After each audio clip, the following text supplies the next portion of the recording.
Hello everyone, what's up? How are you doing? I hope everybody is doing great and everybody is studying well. हमने ये जो lecture series शुरू की है इसका एक ही मोटो है, जितने भी स्टूडेंट्स इंडिया में जितने भी स्टूडेंट्स प्रीलिमिनरी एग्जामिनेशन की प्रिपरेशन कर रहे हैं अभी, चाहे वो एसबीआई क्लरिकल की हो या आईबीपीएस क्लरिकल की हो, उन बच्चों को, उन स्टूडेंट्स को उनके दिमाग में एक क्लियर पिक्चर लाना इस लेक्चर सीरीज का मोटिव था और मोटिव है। एक्चुअली ये अभी खत्म नहीं हुई है, ये चलती रहेंगे। तो इस लेक्चर सीरीज में जितने भी क्वेश्चन पेपर्स हमने अभी तक देखे हैं, आई होप आपने उन लेक्चर सीरीज में उन सारे क्वेश्चन पेपर का एनालिसिस देखा होगा। आपने भी साथ ही साथ उन पेपर्स को सॉल्व किया होगा। एक ही बात बताना चाहूंगा कि अभी दिन बहुत कम बचे हैं आपके पास, तो अभी भी जिन्होंने अभी तक previous year question paper solve करना शुरू नहीं किया है, समय गया नहीं है। आपके पास जितना भी समय है, ज़्यादातर समय अभी पीवाईक्यूज पे लगाओ, क्योंकि ये पीवाईक्यूज ही होते हैं जो आपको एग्जाम में अच्छे मार्क्स दिलाते हैं, क्योंकि ये बताते हैं कि आपका एग्जाम कैसे होगा। ये आईना होता है, आईना क्या दिखाते हैं कि आप कैसे हो, तो ये एग्जाम का आईना है, ये बताता है, ये दर्शाता है कि आपका एग्जाम किस तरह से होगा। तो इसीलिए ये ज़रूरी होता है कि हम लोग प्रीवियस ईयर क्वेश्चन पेपर्स ज़्यादा से ज़्यादा सॉल्व करें। चलिए, आज भी एक आईबीपीएस क्लरिकल पीवाईक्यू जो है हम सॉल्व करने वाले हैं, और आई होप ये जो भी पेपर्स हम सॉल्व कर रहे हैं आप लोगों को definitely, I am pretty confident, all these previous year question papers that we have solved here आप लोगों को एग्जाम में मतलब 100% मदद करेंगे। और ये आप लोगों को तब समझ में आएगा जब आप लोग एग्जाम दे के घर वापस आओगे और सोचोगे यार कि इस चीज का फायदा मुझे कहां पे हुआ है। ठीक है, तो चलिए without wasting our time let us start with the very first question. यहां पे पहला सवाल जो है आज का, डायरेक्शंस पढ़ लेते हैं अच्छे से। मैंने पहले ही कहा है डायरेक्शंस अच्छे से पढ़ना बहुत जरूरी है। अगर डायरेक्शंस आधे अधूरे पढ़ लेते हो तो फिर सवाल समझना बहुत मुश्किल होता है। और कभी कभार ऐसे भी होता है कि वो पूछते हैं कि इनकरेक्ट फाइंड आउट करो, हम करेक्ट फाइंड आउट करके आते हैं, और बोलते कभी कभार वो बोलते हैं कि करेक्ट फाइंड आउट करो और हम इनकरेक्ट फाइंड आउट करके चले आते हैं। तो इसीलिए डायरेक्शंस को अच्छे से पढ़ना बहुत जरूरी होता है। यहां पे डायरेक्शन में क्या कहा गया है कि in the following passage there are blanks each of which has been numbered, these numbers are printed below the passage and against each 5 options are given. Find out the appropriate word which fits the blank appropriately. तो ये जो सवाल है सब लोगों को समझ में आया होगा। सवाल कौन सा है? Yes, answer yourself. तो ये जो सवाल है ये हमारा क्लोज टेस्ट वाला सवाल है। क्लोज टेस्ट, तो ये क्लोज टेस्ट का सवाल है। चलिए शुरुआत करते हैं क्लोज टेस्ट से। और यहां पे yes, can you see the paragraph? तो इसको हम पहले पढ़ लेते हैं और फिर सॉल्व करना शुरू कर देते हैं। Film making research is a form of practice research that blank into production practices, techniques, modes and genres used in cinema, television and online. The outputs are films that may include blank, documentary and hybrid forms. Filmmaking research pushes at the boundaries of traditional filmmaking and traditional research methods by adopting distinct blank to professional and critical practices. This is in contrast to typical industry research where commercial pressures dominate. There have been blank success stories that demonstrate this potential. Filmmaking research is a developing area and films produced within the academy are growing in number. In both the UK and Australia, this research has tended to blank in one of two disciplines: creative arts, fine art, experimental, video art, or media communication and film studies, fiction film, documentary. This has made it fragmented, sometimes difficult to identify and subject to different forms of support and blank. Researchers come from a range of backgrounds, many moving from industry into academia, seeking to reframe their work within higher education. तो ये film making के बारे में है, film making research जो होते हैं उसके बारे में ये पैराग्राफ है। चलिए सॉल्व करना शुरू कर देते हैं।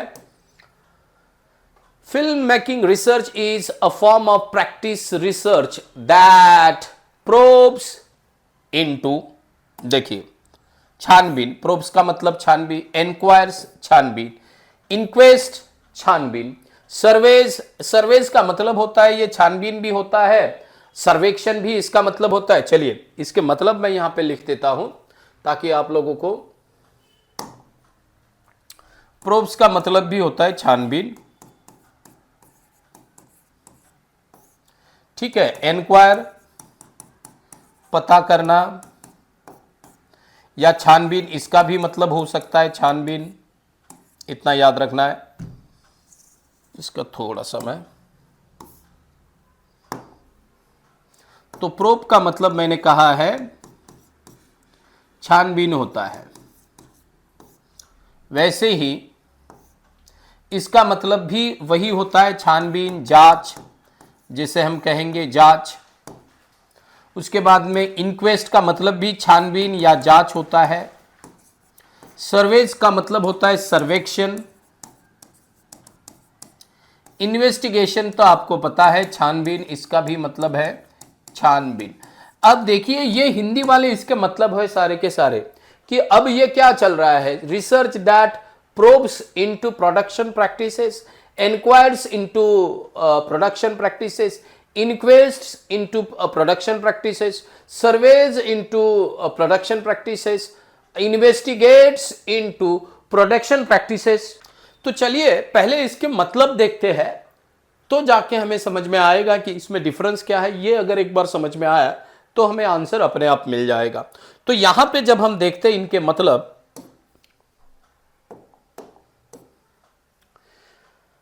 तो एनक्वायर का मतलब होता है to ask about something, to seek information, to seek information, इतना इसका मतलब होता है। इसका यूसेज जो है वो है जनरल यूसेज है, पोलाइट और फॉर्मल आस्किंग ऑफ क्वेश्चन, जो फॉर्मल सवाल पूछे जाते हैं उसके लिए एनक्वायर का हम यूज करते हैं। दूसरा जो है, जस्ट मिनट, तो यहां पे इसके मीनिंग दिए हैं। एनक्वायर का मतलब तो हमें पता चला है, यहां पे एग्जाम्पल भी दिया है, she enquired about the train timing, enquire करना। तो यहां पे समझ में आई ये फॉर्मल बात है या ऐसी जनरल बात है जो हम पूछ रहे हैं। It is not very deep और सीरियस, मोर अबाउट इंफॉर्मेशन और क्लैरिफिकेशन, ठीक है, ये ज्यादा सीरियस नहीं होता इंक्वायर करना। प्रोब, प्रोब को देखिए, टू एक्सप्लोर और examine something thoroughly, often to uncover hidden facts. तो हिडन फैक्ट्स या हिडन सीक्रेट्स को हम रिवील करने के लिए जो छानबीन करते हैं उसे कहते हैं प्रोब। दूसरी चीज, तो यहां पे हम इसका देख सकते, यूज्ड फॉर डीप और सस्पिशियस इन्वेस्टिगेशंस, ठीक है। दूसरा example, the journalist probed into the ministers financial dealings. तो ये समझ में आ रहा है, it suggest depth, persistence and sometimes suspicion. तो ये समझ में आया, जब कहीं कहीं पे आप लोगों को कुछ डाउट होता है कि यहां पे कुछ गलत हुआ है, ठीक है, तो इस तरह का जो इन्वेस्टिगेशन होता है उसे कहा जाता है प्रोब, याद रखिएगा। दूसरी चीज यहां पे, to examine systematically and carefully to establish the facts और truths, common in both police research and general problem solving context. For an example, the authorities are investigating the cause of the fire. तो यहां पे ये natural, systematic, often used typically, ठीक है, often used officially, not typically। और इसके बाद में जो लास्ट है यहां पे दिया है इंक्वेस्ट, इसका मीनिंग है अ फॉर्मल जुडिशियल इंक्वायरी। क्या हम यहां पे किसी भी जुडिशियल इंक्वायरी के बारे में बात कर रहे हैं? We are not talking about the judicial inquiry at all, inquest. तो यहां पे इन्वेस्टिगेशन भी नहीं हो रहा है, कोई क्राइम नहीं हुआ है। जनरली इन्वेस्टिगेट जो है वो क्राइम की जगह यूज किया जाता है। उसके बाद में प्रोब जो है, मैंने पहले ही कहा है कि जहां पे कुछ शंका होती है, यह भी टाइप ऑफ इन्वेस्टिगेशन है जो क्राइम में जनरली यूज किया जाएगा या फाइनेंशियल फ्रॉड्स में यूज किया जाता है। तो यहां पे इन तीनों चीजों की बात नहीं हो रही, ना तो प्रोब की, ना तो इन्वेस्टिगेशन की बात हो रही है, ना तो इंक्वेस्ट की बात हो रही है, यहां पे बात हो रही है इंक्वायरी की। तो इसीलिए यहां पे जो हम ऑप्शन सिलेक्ट करेंगे वो ऑप्शन हमारा होगा एनक्वायर्स। क्या होगा हमारा ऑप्शन? एनक्वायर्स होगा। तो एनक्वायर्स का मतलब यहां पे देखते बैठता है या नहीं। Film making research is a form of practice research that enquires into production practices. तो प्रोडक्शन किस तरह से किया जाता है उसकी ये इंक्वायरी करता है, उसके बारे में सवाल पूछता है, उसके बारे में जानकारी लेता है। Practices, techniques, modes and genres used in cinema. किस तरह का टेक्निक, किस तरह का मोड्स, किस तरह का स्टाइल, जनरीज का मतलब होता है style, used in cinema, television and online. तो यहां पे ये जो एनक्वायर है ये बिल्कुल सही बैठता है और इसीलिए हमने एनक्वायर को क्या किया है, यहां पे एज अ आंसर हमने सिलेक्ट किया है। Now let us move on to the next blank. तो नेक्स्ट वाला ब्लैंक जो है हमारा वो है, अब यहां तक आए हैं हम, the output are films that में इंक्लूड। इसमें क्या इंक्लूड है? दैट में इंक्लूड फ्रिक्शन। अब यहां पे एक याद रखिए, फ्रिक्शन का मतलब क्या होता है यह समझना जरूरी है, ठीक है। When one thing rubs to another, एक चीज दूसरे से घिसती है तो उसे हम कहते हैं फ्रिक्शन। सो दैट में इंक्लूड्स फ्रिक्शन डॉक्यूमेंट्री। तो यहां पे फ्रिक्शन हो सकता है? नहीं, फ्रिक्शन नहीं होगा। फिर यहां पे सेग्रीगेशन डॉक्यूमेंट्री। तो ये एक चीज याद रखिए, ये डॉक्यूमेंट्री है क्या? तो ये है नाउन, और ये सेग्रीगेशन भी क्या है? तो नाउन है। एक याद रखिए, इंक्लूड ये भी नाउन है, सेग्रीगेशन ये भी नाउन है। अब ये जो है असीड या एक्सीड जिसे कहते हैं, एक्सीड का मतलब होता है, एक्सीड का मतलब ये वर्ब भी है और ये नाउन भी है। एक्सीड का मतलब होता है टू अग्री और टू गिव कंसेंट, इतना याद रखना है। ये एक्सीड का मतलब होता है, या तो गद्दी पे बैठना, टू सक्सीड, ये भी मतलब होता है एक्सीड का। और उसके बाद में फिक्शन। फिक्शन क्या होता है? तो फिक्शन होता है इमेजिनरी कहानी जो नॉवेल वोवेल में लिखी जाती है। तो यहां पे जब हम इनको देखते हैं तो we are talking about film, तो हम सेग्रीगेशन के बारे में, तो यहां पे दैट में इंक्लूड, क्या इंक्लूड हो सकता है? सेग्रीगेशन। किस चीज का? तो दिया ही नहीं, आगे भी पढ़ेंगे तो यहां पे तो बात ही खत्म हो रही है। तो दैट में इंक्लूड फ्रिक्शन, किस चीज की फ्रिक्शन हो रही है, कौन सी चीज से घिस रही है, नहीं। तो दैट इंक्लूड्स, ये एक्सिट तो नहीं होगा, इसका तो संबंध ही नहीं बनता। फिर बता है fiction that includes fiction, documentary and hybrid forms. ये फिक्शन होता है ना, इसमें नॉवेल होती है, इंक्लूड होती है, तो फिक्शन सही जाएगा।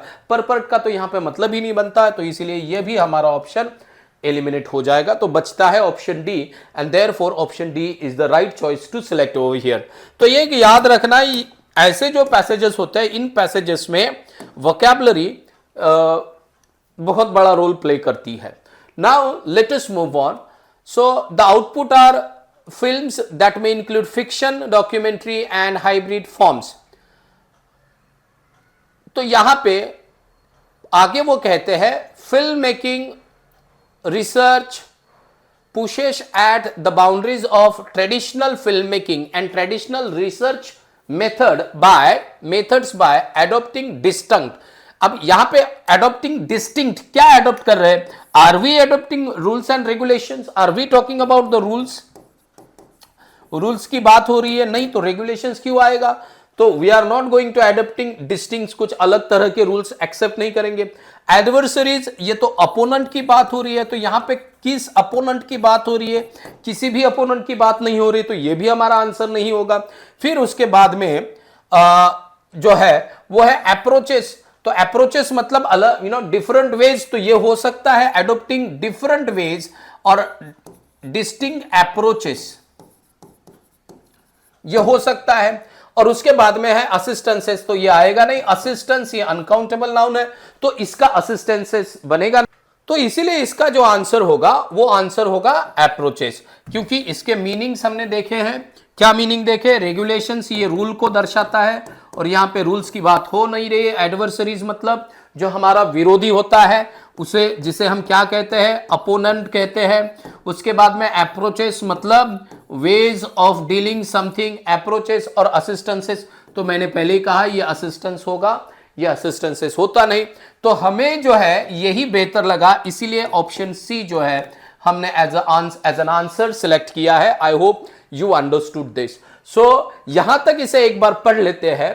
Film making research is a form of practice research that inquires into production practices, techniques, modes and genres used in cinema, television and online. The outputs are films that may include fiction, documentary and hybrid forms. Filmmaking research pushes at the boundaries of traditional filmmaking and traditional research methods by adopting distinct approaches to professional and critical practices. This is in contrast to typical industry research where commercial pressures dominate. There have been, अब 12th, now in this question number 12, इसको थोड़ा सा solve करते हैं। There have been success stories that demonstrate this potential. There have been success stories. अब कौन सी success stories? So there have been express success stories. Success story expressed होती है नहीं। There have been threatening success stories होती है। Success story है तो threat की क्या बात आएगी? तो ये तो बिल्कुल बैठता नहीं, कंटेक्स्ट का और इसका लेना देना नहीं।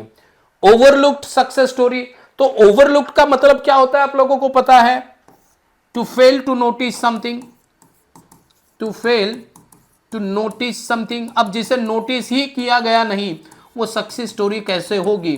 तो इसीलिए ये भी ऑप्शन हमारा आंसर नहीं होगा।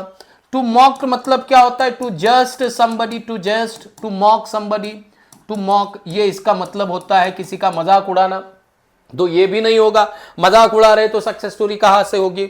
सो there have been mocking success stories, तो ये नहीं होगा। तो बचा क्या है? स्पेक्टेकुलर। तो इसीलिए इसका आंसर होगा स्पेक्टेकुलर सक्सेस स्टोरीज। और पढ़ के देखिए बिल्कुल सही लगता है हमें।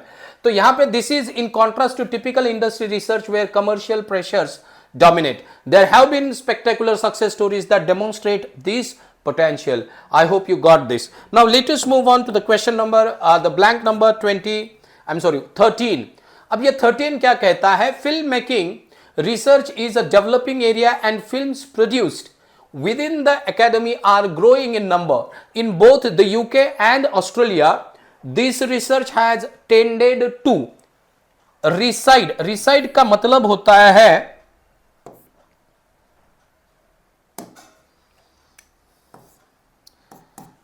to be present or to present, not to present, to be present.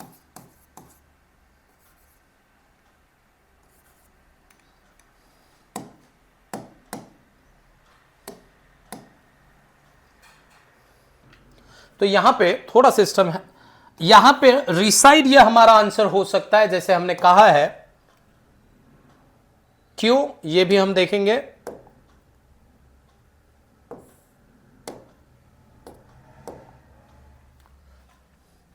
Resides का मतलब होता है, जैसे मैंने बताया, to be present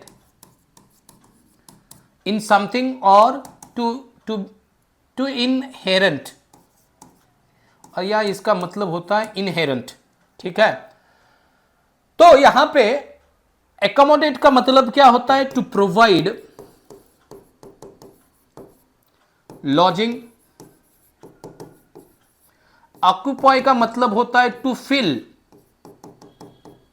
a space or something. Fuller का मतलब होता है the one who washes cloth, the one who washes clothes, जो कपड़ा साफ करता है। Lament का मतलब होता है to repent। क्या होता है इसका मतलब? to repent। repent का मतलब होता है पछतावा करना, पश्चाताप करना।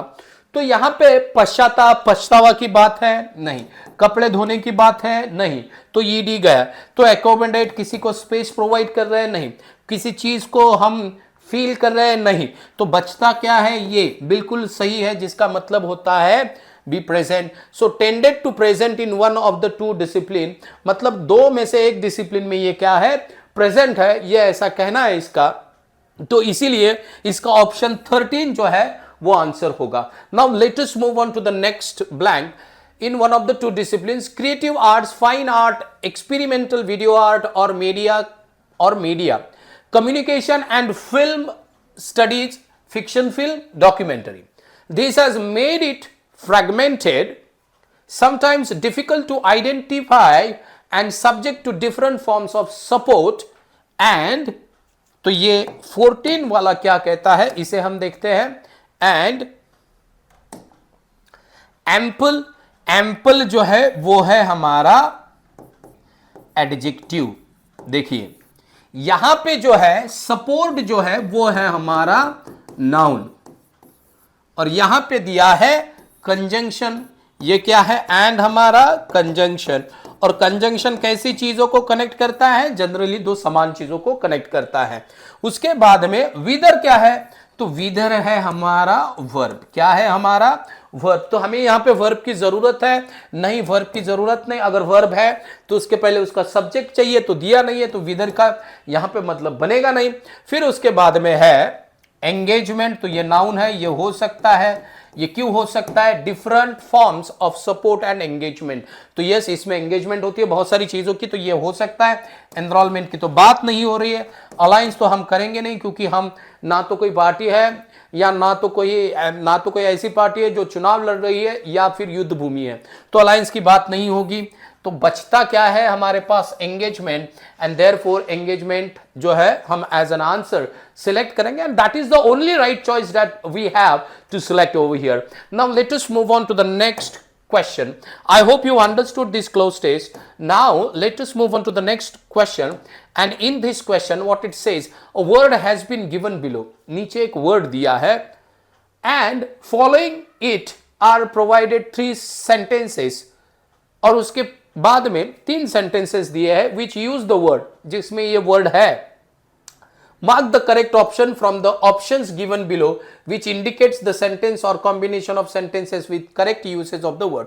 और उन sentences को हमें ढूंढना है जिसमें इस word का use absolutely right किया है या correct किया है, और जिसमें ये correct नहीं है उसे eliminate करते जाना है। तो चलिए पहला देखते हैं हमारा question क्या है। अब 15 एक ही का question है, पहला नहीं, अब एक ही है तो एक ही को solve करना पड़ेगा।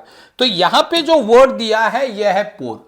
अब पोर के अलग अलग मीनिंग होते हैं। पोर का एक मतलब होता है ना, the small openings that we have on our bodies, जिसमें से स्प्लिटिंग वगैरह आती है, उसे पोर्स कहते हैं।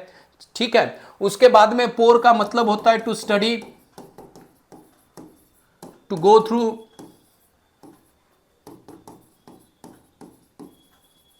ठीक है, मतलब टू गो थ्रू कैसे? Through reading.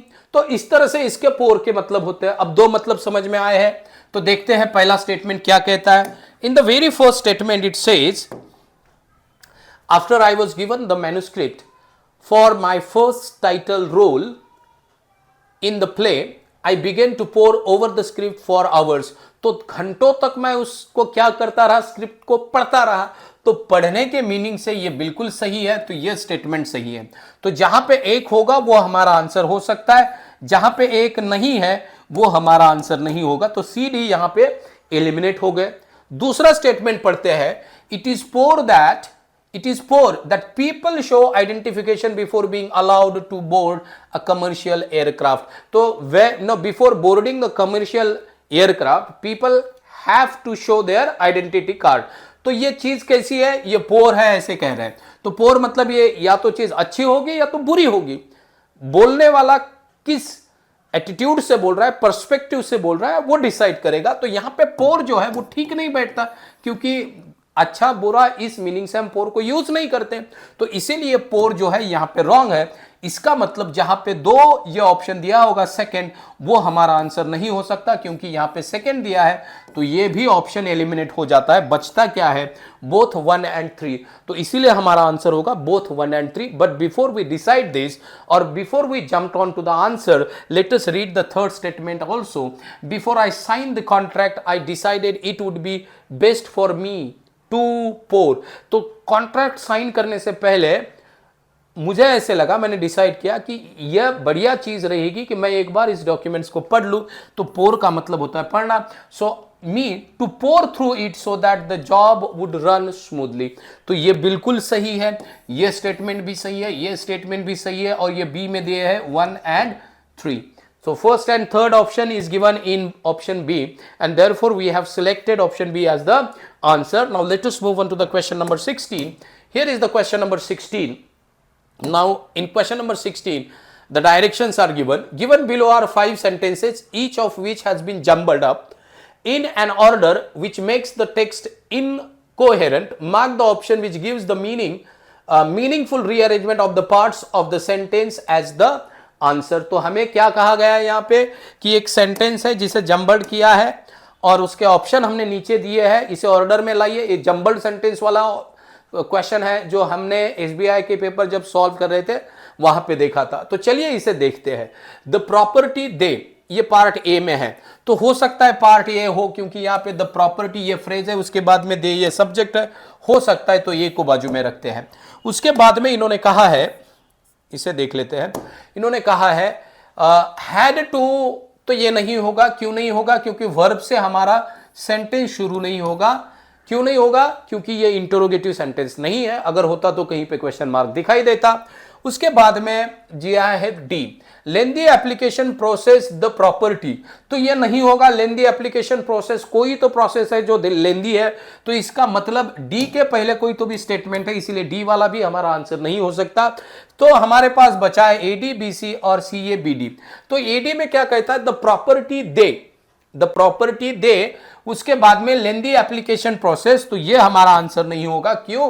क्योंकि द प्रॉपर्टी ये फ्रेज है, दे हमारा सब्जेक्ट है, और सब्जेक्ट के बाद में जरूरत होती है हमें वर्ब की, पर यहां पे तो ये लेंदी एप्लीकेशन की तरफ लेके जा रहा है, तो इसका मतलब ये जो सीक्वेंस है वो रॉन्ग है। तो बचता क्या है? डी।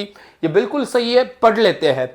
तो यहां पे क्या कहा गया है? In order to purchase what? In order to purchase the property, property purchase करने के लिए they had to undergo a lengthy, यहां पे ये आर्टिकल है, और आर्टिकल किसके साथ आता है? नाउन के साथ। तो एप्लीकेशन के लिए अ लेंदी एप्लीकेशन प्रोसेस, तो ये बिल्कुल सही जा रहा है, और इसीलिए ऑप्शन डी जो है वो हमारा आंसर है। जंबल्ड पैराग्राफ सॉल्व करते वक्त आपको ग्रामर की बहुत हेल्प होती है, ये मैंने लास्ट टाइम भी आप लोगों को बताया था, and I have proved it by solving और by showing you the hints and the grammar that can be applied while solving jumbled paragraph. Now let us move to the next question. The next question is constituted the battlefields of World War II encompassing much of the globe, many conflicts and fronts। तो इसमें हम जब देखते हैं constitute the battlefields of World War II, तो यहां पे जो ऑप्शंस दिए हैं उन्हें देखते हैं। ए, बी, डी, सी तो हमारा पहला नहीं, ये यही से हमें पता चलता है जब हम ऑप्शंस को देखते हैं। तो डी, बी, ए इनमें से एक है। बी में कौन सा है ऑप्शन? बी कहता है of world war two encompassing. तो of world war two, of ये जो है वर्ल्ड वॉर टू जो है, इसको ये ऑफ किसी के साथ रिलेशन दर्शा रहा है, ये प्रेपोजिशन है। इसके पहले कुछ तो है जिसका रिलेशन इस वर्ल्ड वॉर के साथ दिया है, तो इसीलिए ये जो बी है ये भी स्टेटमेंट हमारा पहला नहीं हो सकता। ठीक है, तो अब हमारे पास बचा है डी और ए, दोनों में से कौन सा है? यही ऑप्शन हमें पढ़ने हैं और आंसर मार्क करना है। ज्यादा दिमाग नहीं लगाना है, डायरेक्टली पढ़ लो, अपने आप आपको सेंटेंस समझ में आएगा। तो पहला कहता है डी, ए, बी, सी, तो पहला आएगा डी। तो पहला डी क्या है? Many conflicts, many conflicts and fronts, and fronts A constitute the battlefields,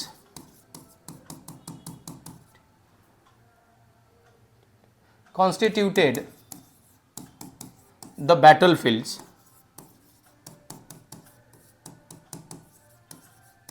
the battlefields, और आगे B of world war two. हाँ, बैटलफील्ड्स ऑफ, कौन से बैटलफील्ड्स? का की के, of world war two, of world war two, तो ये सही जा रहा है। उसके बाद में क्या कहता है? उसके बाद में बचा है आपके पास डी, बचा है आपके पास में अभी डी। तो डी क्या कहता है? नहीं सॉरी, सी। तो सी कहता है much of the globe, World war two encompassing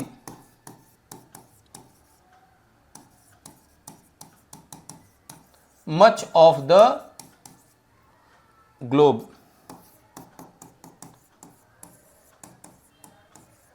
much of the globe, ये बिल्कुल सही है और इसीलिए ऑप्शन ए जो है वो हमारा आंसर है। Many conflicts and fronts constituted the battlefields, मतलब बहुत झगड़े, बहुत कन्फ्लिक्ट ये जो है वो हमें बैटलफील्ड में दिखाई दिए हैं। ऐसे कहा है द बैटलफील्ड्स ऑफ कब की, वर्ल्ड वॉर टू की, जिसमें क्या था, encompassing much of the globe, जिसमें बहुत सारा मतलब encompassing much of the globe, दुनिया के मोस्ट ऑफ द कंट्रीज जो है वो इसमें शामिल थे, ऐसा इनका कहना है। तो ये बिल्कुल सही है। अगर आपको लगता है एडीसीबी को पढ़ो, आपको समझ में आएगा, ये सीक्वेंस नहीं बनाएगा। Constitute the battlefields, D many conflicts and fronts, तो यहीं पे गलत होता है, समझ में ही नहीं आता कि क्या बोलना है। एंड देयरफॉर हमने इनको पढ़ा, फिर समझ में आया कि कंटेक्स्ट समझ में आता है या नहीं समझ में आता है, तो आंसर है नहीं समझ में आता है, छोड़ दीजिए उसे। और इसके बाद में मैंने एक चीज और बताई थी कि जब भी आप सब्जेक्ट मतलब जब भी इस तरह के सेंटेंस को सॉल्व करते हो तो पहले देखना होता है सब्जेक्ट क्या है, ठीक है। उसके बाद में सब्जेक्ट के बाद में आता है हमेशा वर्ब, ये बात की है तो मैंने इसलिए इसे सेलेक्ट किया। Many conflicts and fronts constitute the battlefields, तो we are talking about this those conflicts and fronts जिसकी वजह से क्या हुआ था, ये वर्ल्ड वॉर हुआ था। तो ये हमारा सब्जेक्ट है, कॉन्स्टिट्यूटेड V2 है, the battlefield of world war 2, और उसके बाद में ये जिरन दिया encompassing much of the globe. तो सेंटेंस का स्ट्रक्चर आप सभी लोगों को पता है, subject plus verb plus other words. यह अगर आपको समझ में आ जाए तो ये जो जंबल सेंटेंस वाला सवाल होता है वो आपके लिए बहुत आसान बन जाएगा। Now let us move on to the next question, question number 18, and in question number 18 it says we received a package, not noticed the mail yesterday but did until early this morning. We received a package. Okay. यहां पे until early this morning we did, यहां पे अब आप लोगों को hint देखनी है। पहले दिया DBAC, तो इनमें से कोई भी हो सकता है। पहला yesterday but did, क्या वी रिसीव्ड अ पैकेज, कब रिसीव्ड किया है package, yesterday, but did not notice the mail until early this, ये आ गया सीक्वेंस। चलिए हम बात किस चीज की कर रहे हैं, वी रिसीव्ड अ, यहां पे ध्यान दीजिए सभी लोग, ठीक है। वी रिसीव्ड अ पैकेज, ये we are talking about we, तो ये रिसीव्ड है अ पैकेज, ये बिल्कुल सही जा रहा है। तो हमारा ए पहला आएगा, ये हमें समझ में आया। तो ए यहीं पे दिया है सी में, तो सी इसका आंसर होगा। फिर उसके बाद में कब रिसीव किया है, yesterday, but did not notice, तो ये बिल्कुल सही जा रहा है। डिड नॉट के बाद में V1 द मेल, कब तक नहीं नोटिस किया, अंटिल अर्ली दिस मॉर्निंग, आज सुबह तक, तो ये बिल्कुल सही जा रहा है। इसके बाद में लास्ट में जो आ रहा है हमारा डी आ रहा है, वो यहीं पे दिया है डी, पहला स्टेटमेंट समझ में आया। डीड के बाद में नॉट V1, ये भी स्ट्रक्चर सही जा रहा है, तो इसीलिए ऑप्शन सी जो है वो हमारा आंसर है। Now let us move on to the next question. The next question is question number 19, इसमें भी वही दिया है। The venomous black widow are often killed because they resemble perfectly harmless spider. एक चीज यहां पे ध्यान दीजिए कि यहां पे जो ऑप्शंस हमें दिए हैं 1 2 3 4 और ये डी इसका है, ऑलराइट, BDAC, तो इनमें से कोई भी पहला एक हो सकता है।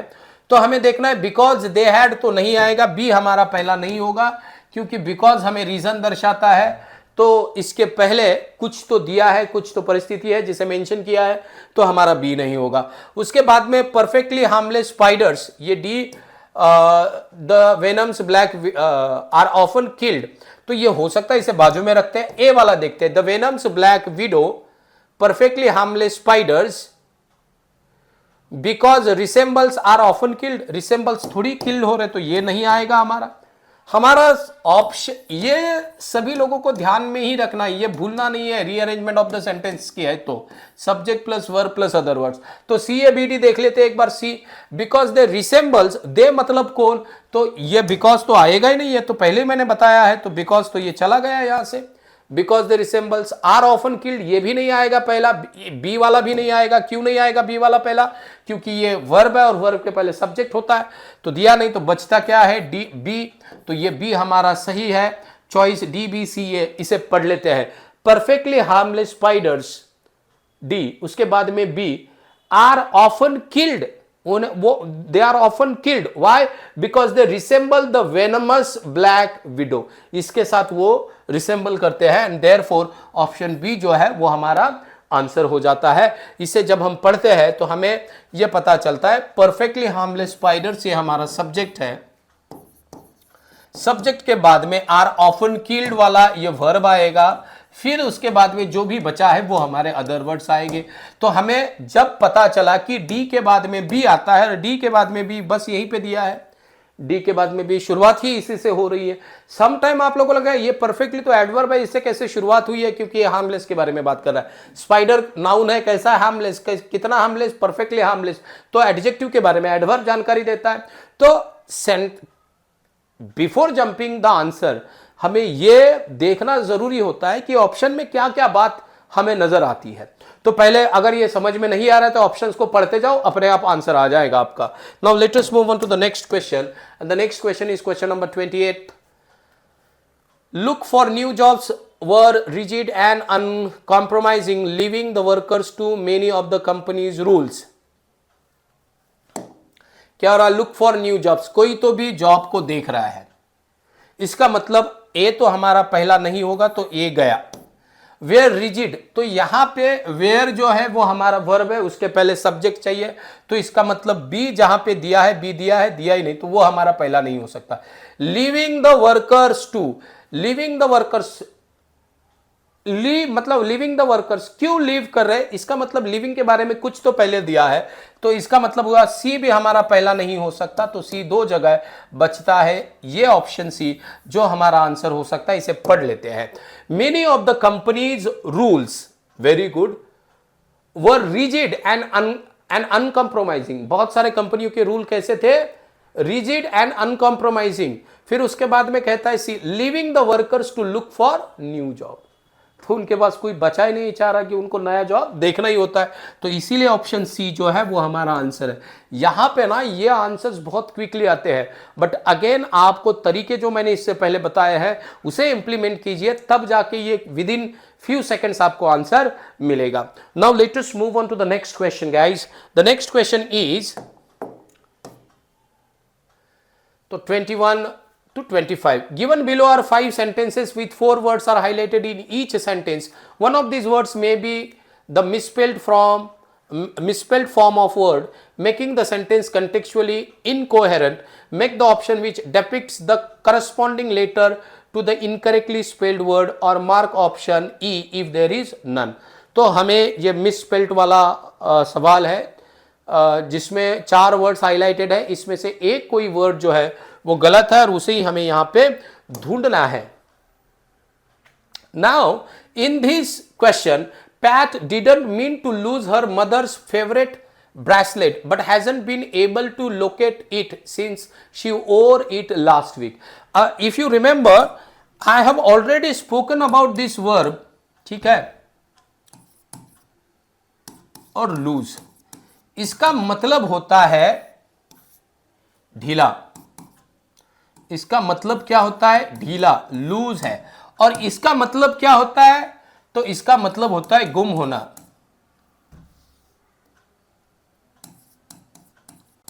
गुम होना। तो यहां पे बात हो रही है Pat didn't mean to lose, उसे वो गुम नहीं करना था, ठीक है, नहीं गवाना था।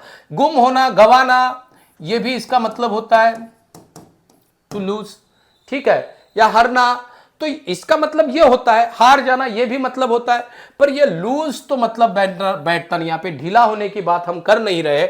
इसका मतलब ये जो स्पेलिंग है ये गलत है और ये किसमें? ए में है, इसीलिए ए हमारा आंसर होगा। यहाँ पे कौन सा लूज चाहिए था? Did not mean to lose, तो LOAC वाला चाहिए था, दिया नहीं है, इसीलिए पार्ट ए जो है वो हमारा आंसर है। Now let us move on to the next question. And in the next question, you can see the unwary gamblers lost all their money when they carelessly put all their chips on the wrong tile. तो यहां पे इस question में we can see this word unwary, it is unwary नहीं होता है, ये होता है अनवेरी, इस तरह से। अब इस वन अनवेरी का मतलब क्या होता है? इस अनवेरी का मतलब होता है not cautious, not cautious, not cautious, असावधान जिसे हम कहेंगे। क्या कहेंगे? असावधान, ध्यान नहीं होना। So the unwary gamblers lost, तो ये सावधान नहीं थे, कॉशियस नहीं थे, so therefore they lost all their money when they carelessly put all their chips on the wrong. तो ये समझ में आया, तो आप हारोगे तभी जब आप सावधानी से खेलोगे नहीं। तो इसका मतलब ये जो है, इसका मतलब यू शुड गैम्बल, ऐसे बिल्कुल नहीं होता है। Gambling is never good for anyone. तो ये जो है ये गलत है। किसमें दिया है? पार्ट ए में। तो इसीलिए पार्ट ए जो है इसका आंसर है ऑप्शन ए, इसीलिए हमने सेलेक्ट किया है। Now let us move on to the next question. Taking a position as curator at the museum, the woman hope to spread her love for sports memorabilia, Memorabilia.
तो यहां पे ये जो word दिया है, जिसे पढ़ते वक्त मैंने कहा मेमोरेबलिया, ये जो वर्ड है वो होता है मेमोरेबिलिया।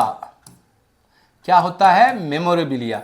तो यहां पे ये स्पेलिंग एरर है, तो इसीलिए ये स्पेलिंग एरर कहां पे है? डी में, तो इसका आंसर होगा डी। अब इस मेमोरेबिलिया का मतलब होता है कोई वर्दी चीज या कोई ऐसी चीज, इंटरेस्टिंग या वर्दी चीज जो होती है उसे मेमोरेबिलिया कहते हैं। और ये जो स्पेलिंग है वो BILIA होता है, पर यहां पे जो दिया है BLIA दिया है, तो इसीलिए यह गलत है। And therefore we have selected option D as the answer. तो यहां पे इसका मीनिंग लिख लीजिए, अगर पता नहीं है तो रिमार्केबल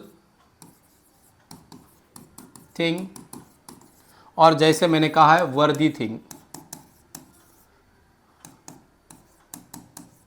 और थिंग विच इज वर्दी और वर्दी, ऐसे ही लिख लीजिए। ये इसके क्या होते हैं? मतलब होते हैं। I hope you understood this. Now let us move on to the next question. The next question is, यहाँ पे again there are 4 words highlighted. As my father's only surviving sister, my aunt took great care of my aging grandparents until they both passed away recently. So in this sentence we see surviving है, तो surviving को जैसे यहाँ पे spell किया है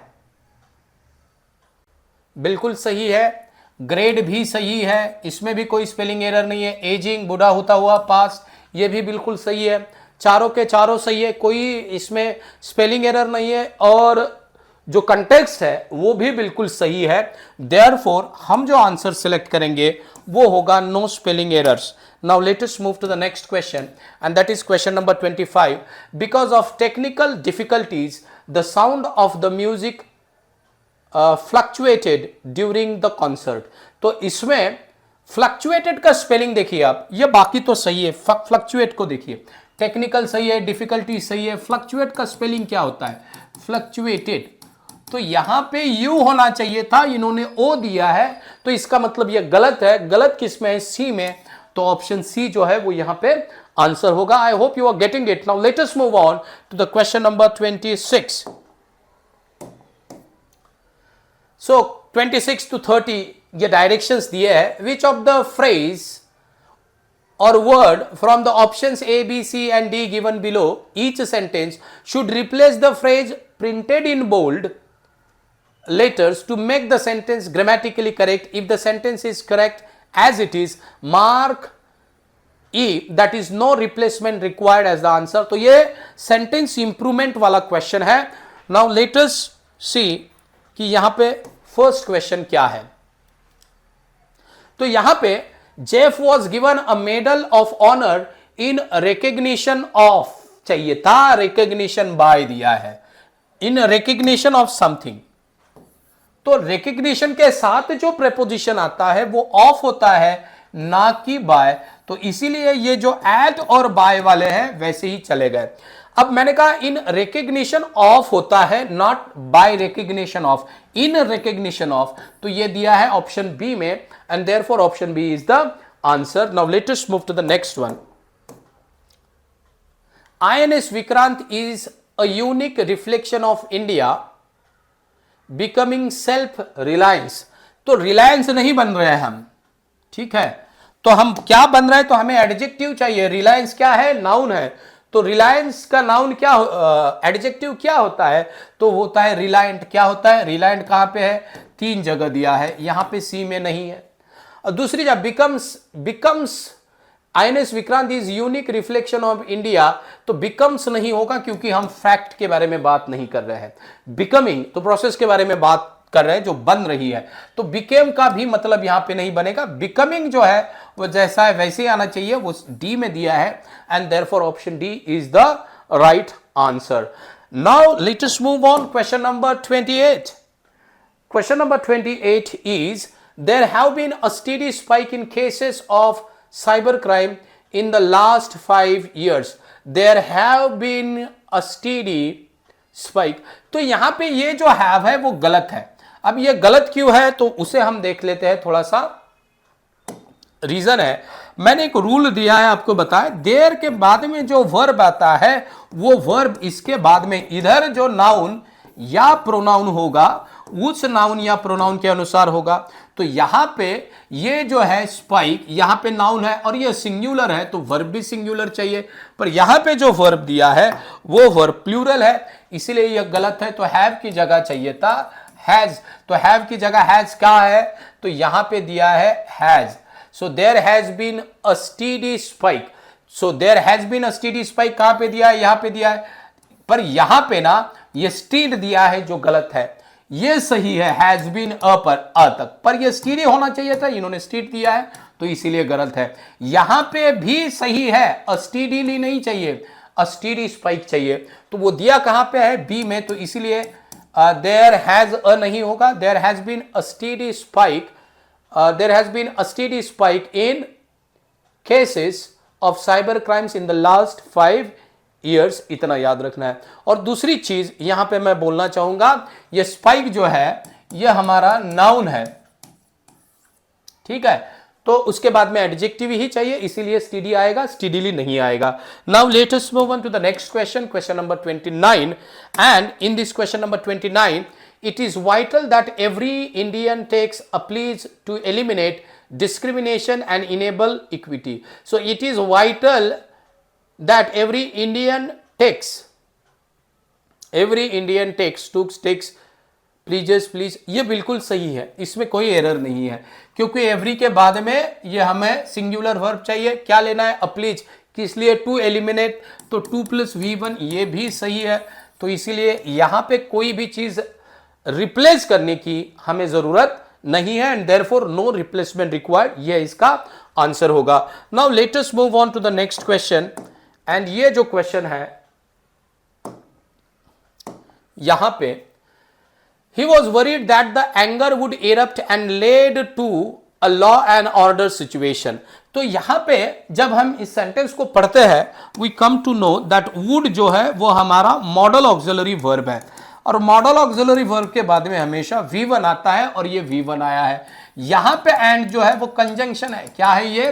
conjunction. और मैंने अब भी कहा है कि कंजंक्शन अगर कनेक्ट करेगा तो दो सिमिलर चीजों को वो कनेक्ट करेगा। यहां पे V1 है पर यहां पे V2 है, और ये किस लिए यूज किया है? दोनों के दोनों वुड के बाद में है तो वुड के लिए है, पर यहां पे V2 यूज किया है, यहां पे V2 यूज किया है, मतलब ये गलत है, क्योंकि वुड के लिए है तो ये भी V1 होना चाहिए था, मतलब लीड होना चाहिए था। तो लीड जहां पे दिया होगा वुड इरप्ट एंड लीड, वो हमारा आंसर होगा, वो बी में दिया है। यहां पे लीड दिया है पर इरप्ट को इरप्ट किया है, और मैंने कहा है कि मॉडल ऑक्सिलरी वर्ब के बाद में हमेशा V1 आता है, पर यहां पे V5 है, इसलिए यह गलत है। यहां पे वुड के बाद में V3 दिया है, इसलिए यह गलत है। यह सही है, पर यहां पे लीड्स दिया है जो कि V5 है, यह गलत है, क्योंकि हमें V1 ही चाहिए, और वो दिया है ऑप्शन बी में, एंड देयरफॉर ऑप्शन बी जो है वो हमारा आंसर है। आई होप आप लोगों को ये क्वेश्चन जो है वो समझ में आया है। नाउ ओके, ये वाला लास्ट क्वेश्चन था। आई होप ये जो लेक्चर मैंने अभी लिया है, या ये जो हमने एनालिसिस किया है, ये आप लोगों को समझ में आया है, और ये लेक्चर सीरीज आप लोगों को पसंद आ रही है, तो एक लाइक ठोकना तो बनता ही है गाइस। उसी के साथ अगर ये लेक्चर्स आपको सही में पसंद आ रहे हैं तो शेयर करना मत भूलिए, इनको दूसरों के साथ भी शेयर कीजिए। नॉलेज जितना बांटोगे उतना बढ़ेगा, और जितना नॉलेज बढ़ेगा आप ही के लिए अच्छा है। नॉलेज जितना स्टैग्नेंट होगा वो खराब होता है, ठीक है? तो it must be it must keep flowing, तो बहना चाहिए, ठीक है? और अभी तक किसी ने इस चैनल को सब्सक्राइब नहीं किया है, नए हो आप इस चैनल पे, तो सब्सक्राइब का बटन दबा दीजिए, ताकि जब भी मैं कोई नया वीडियो अपलोड करता हूं तो उसका नोटिफिकेशन आपके मोबाइल पे, आपके लैपटॉप पे, कंप्यूटर पे आपको मिल सके, ठीक है? तो आज का सफर यही तक, मिलते हैं नेक्स्ट लेक्चर में। तब तक के लिए अलविदा, take care, bye bye, see you.